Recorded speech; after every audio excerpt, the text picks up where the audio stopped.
할렐루야 반갑습니다. 우리 45가 십자가에 달리신 예수 그리스도 우리 구역공가로 함께 은혜를 나눠보도록 하겠습니다. 먼저 우리 지난주 생활 가운데 받은 은혜와 감사들을 우리 구역 식구들과 함께 또 기쁨으로 또 즐거움으로 함께 나눠보시길 바라고 찬송가 149장과 144장 함께 찬양하시기를 바랍니다. 마음 열기입니다. 예수님은 인류를 구원하기 위해 이 세상에서 오신 구주이십니다.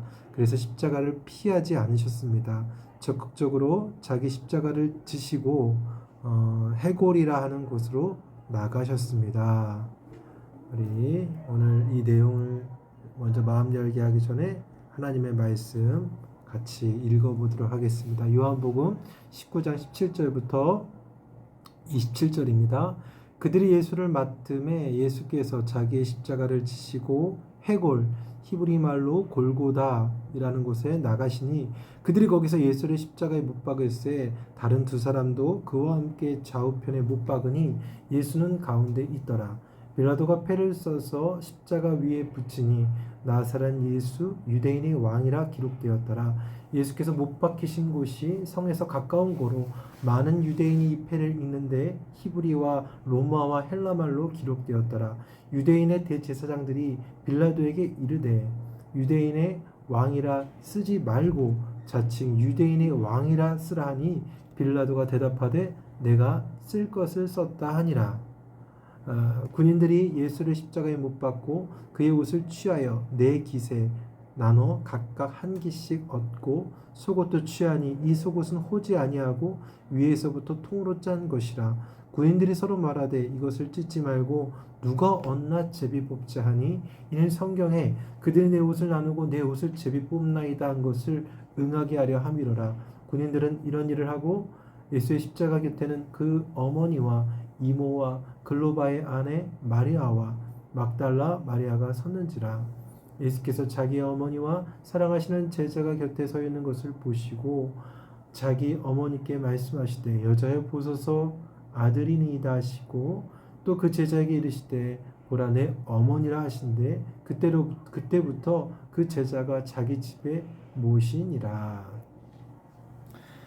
우리 예수님은 이제 총독 빌라도에게 신문을 받고 유대인들의 요구를 들어주고자, 그러니까 빌라도가 봤을 때 결코 사형의 죄에 해당한 죄가 전혀 없었는데 불구하고 폭동을 일어날 것 같은 두려움 속에서 유대인들에 대한 요구를 어쩔 수 없이 들어주고자 결국 사형 선고를 하게 됩니다.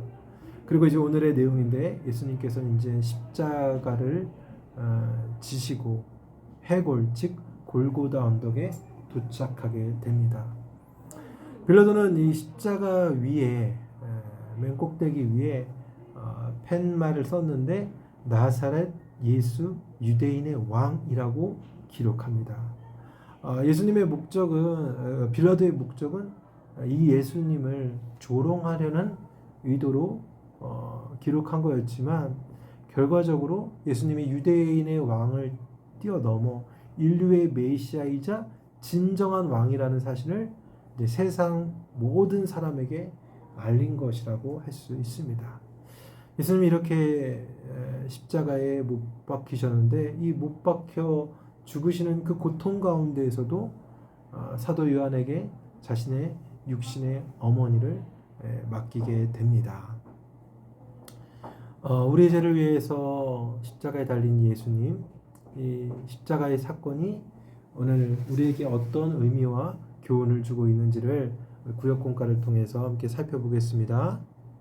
1번입니다. 예수께서 자기 십자가를 지시고 해골이라는 곳에 나가시니 라는 말씀의 의미는 무엇입니까?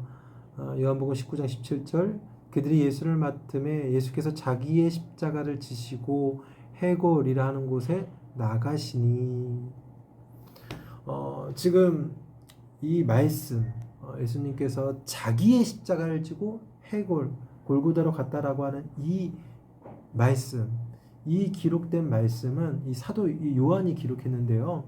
이 기록된 내용이 능동태 시제를 보면 쓰여져 있는 시제를 원어의 시제를 보면 능동태로 되어 있습니다. 즉 예수님의 십자가 사건은 예수님 스스로 자발적으로 행한 것임을 요한은 기록한 것이죠. 사실 예수님의 그 십자가 사건은 그 자체로만 보면, 그 사건 자체로만 보면 예수님 자신의 의지와 관계없이 빌라도에 인해 수동적으로 타의로 이루어진 것처럼 보입니다. 또 이 사건이 갑작스럽게 유대 종교 지도자들이 자신들의 기득권을 잃지 않기 위해서, 그래서 정치적인 목적으로 예수님을 해를 가한 것처럼 보이기도 합니다. 하지만 요한은 이 예수님의 십자가 사건을 능동태로 기록함으로써 예수님의 십자가 사건이 결코 타인에 의해서 강제적으로 또 우발적으로 또 정치적 목적으로 의해 발생한 것이 아니라 죄인인 우리를 구원하시고자 하나님의 어린 양으로서 자발적으로 십자가를 지신 것입니다. 우리를 사랑하사 우리를 구원하시기 위해 스스로 십자가의 길을 걸어가시고 그리고 십자가에 달려 죽으신 것이죠. 여러분, 바로 우리를 살리고자 자신의 생명을 내어주신 그 예수, 우리 사랑하는 우리 주 예수님을 사랑하고 또 감사할 수 있는 우리 믿음의 백성들 되시길 바랍니다.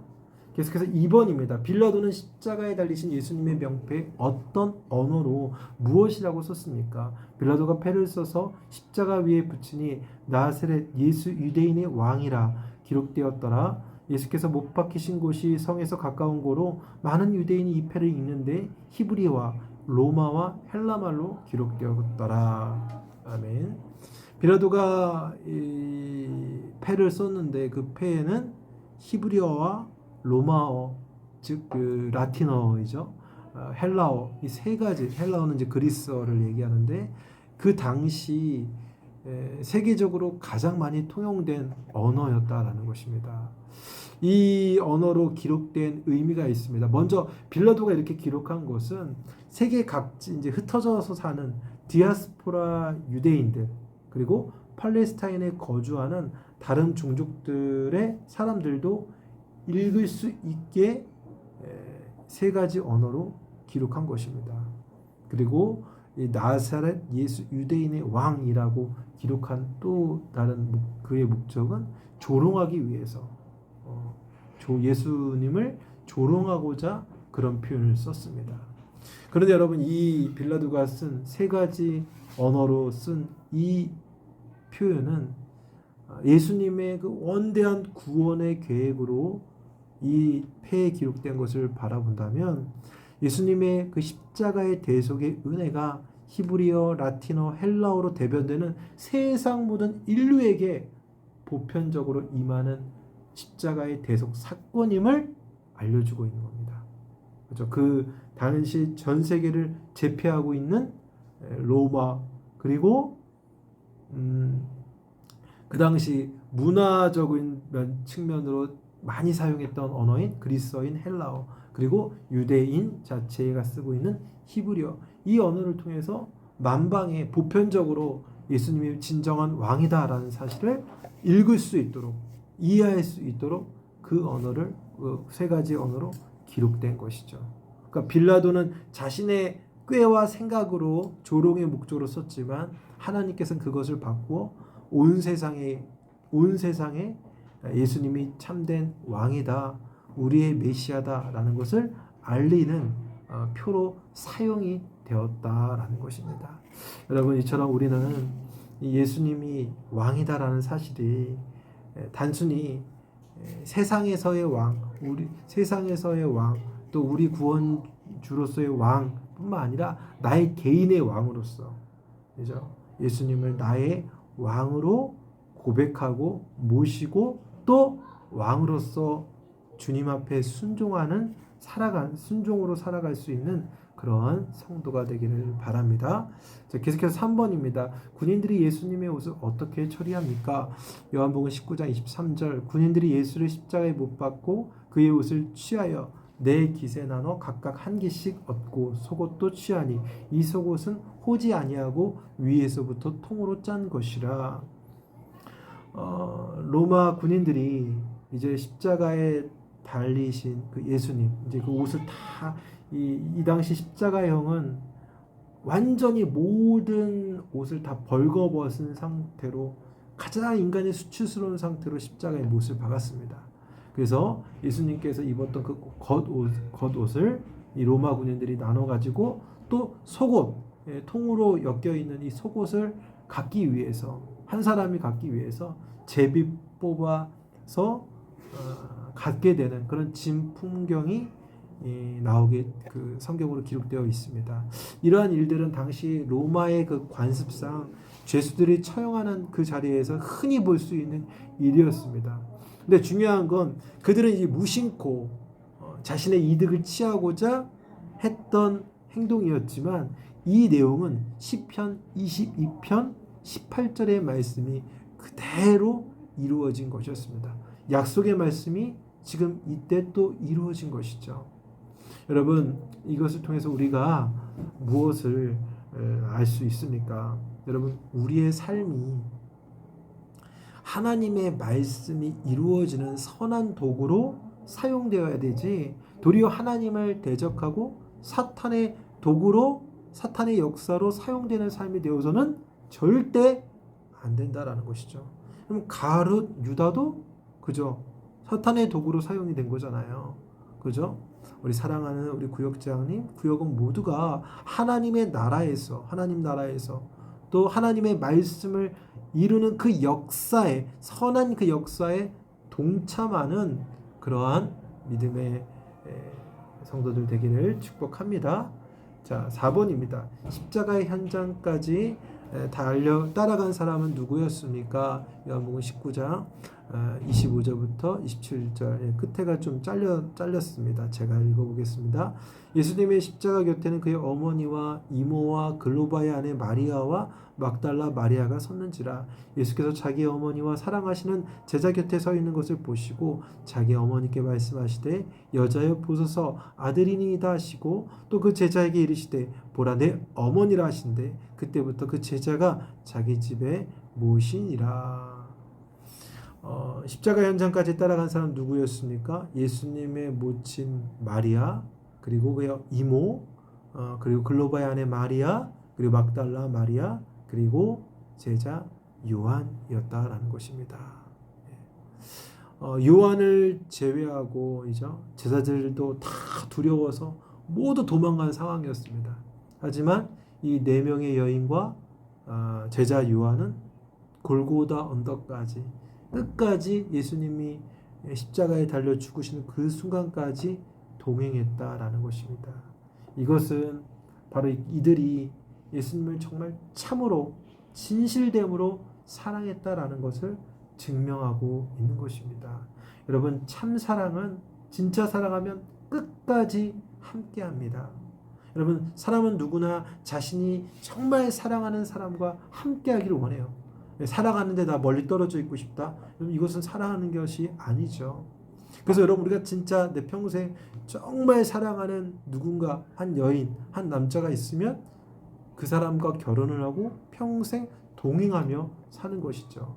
마찬가지로 성도인 우리는 누구와 동행해야겠습니까? 누구를 끝까지 따라가야겠습니까? 바로 예수 그리스도. 그분과 함께 동행하고 그분이 걸었던 그 십자가의 길을 끝까지, 그분이 어디를 가든 어떤 상황과 어떤 환경에 처할지라도 끝까지 그 십자가를 바라보며 그 길을, 그 제자의 길을 걸어갈 수 있는 우리 믿음의 백성들 되시기를 바랍니다. 또한 십자가에 달리신 예수님께서 모친 마리아에게는 요한을 가리키면서 보소서 아들이다, 보소서 아들이니이다 라고 얘기하고, 또 요한에게는 모친 마리아를 가리키면서 보라 내 어머니다라고 말씀하십니다. 이것은 단순히 요한에게 모친을 앞으로 부양하라라는 그 의미가 물론 있죠. 그런데 그 의미를 뛰어넘어서 십자가로 이제 하나 되어서 믿음 안에 새로운 가족 구성원이 되었다라는 사실을 또 알려주고 있습니다. 여러분, 그래서 성도는요, 예수 안에서 십자가의 대속의 은혜를 입은 자들은요, 누구나가 예수를 믿고 있다, 내가 주 안에 있다 한다면 누구나가 형제요 자매인 한 가족이 되는 것입니다. 특별히 우리 지금 구역으로 함께 모여 있는 우리들도 주 안에서 한 가족이다라는 사실을 기억하면서 서로 사랑하고 서로 돕고 아끼는 그런 아름다운 천국의 공동체, 천국의 가족의 모습을 아름답게 만들어 나가시기를 바랍니다. 자, 나눔과 적용입니다. 현재 나의 삶에서 십자가를 따라가는 것은 어떤 의미가 있는지 나누어 봅시다. 여러분, 십자가는 포기할 수 없는 거죠. 내가 반드시 끝까지 짊어지고 가야 돼. 그러나 그 짊어진 그 십자가를 우리 주님께서 함께 짊어주시고 또 함께 그 십자가를 끝까지 짊어갈 수 있도록 도우시고 함께 하신다는 사실을 여러분들이 기억하시기를 바랍니다. 그래서 아무리 힘든 십자가라고 할지라도 주님이 함께 하시고 주님이 짊어주신다라는 사실을 기억하시길 바라고, 두 번째로 관계전도 초청 축제가 이제 얼마 남지 않았어요. 이제 내가 작정할 자들을 함께 고백하고 나눠보시기를 바랍니다. 기도하실 때 각자가 주어진 십자가를 잘 감당할 수 있도록 하나님의 은혜를 베풀어 주시도록, 또 서로의 기도의 제목과 교회와 지역과 나라를 위해서 기도하시길 바랍니다. 또 찬송가 50자 찬송하시면서 준비하신 예물을 정성스럽게 드리시고, 또 주기도문 혹은 대표기도로, 구역장의 대표기도로 예배를 마치시면 될 것 같습니다. 자, 이제 가을이 거의 막바지죠. 이제 길가에 낙엽이 많이 떨어지고 있는데 추운 날씨 가운데 여러분 건강 유의하시고, 특별히 관계전도 초청 축제 한 사람 이상 한 사람이라도 초청하고 함께 할 수 있기를 바랍니다. 이번 한 주도 믿음 안에 승리하시길 바라고 샬롬으로 인사하겠습니다. 샬롬, 감사합니다.